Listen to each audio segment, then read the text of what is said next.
Jaani Lukke on süllatud, teeme veel kord aplausi Valga aukodanikule Felix Rõivastepale.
Väga lahe luge.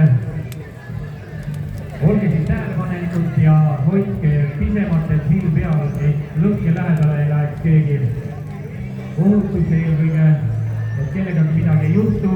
Ja vaadake palun oma asju, et keegi midagi ei kaotaks, et kui läheb imendamaks läheb, siis on alt, kui keegi oma võtmed või telefoni või miskit ära kaotab, nii et seda pole tarvis. Ja kui meil helimees tuleb, siis lava peal oleks meil helimees tarvis. Aga teie nautige lõkketuld siin Valgas ja õige pea läheme kultuuriprogrammiga edasi.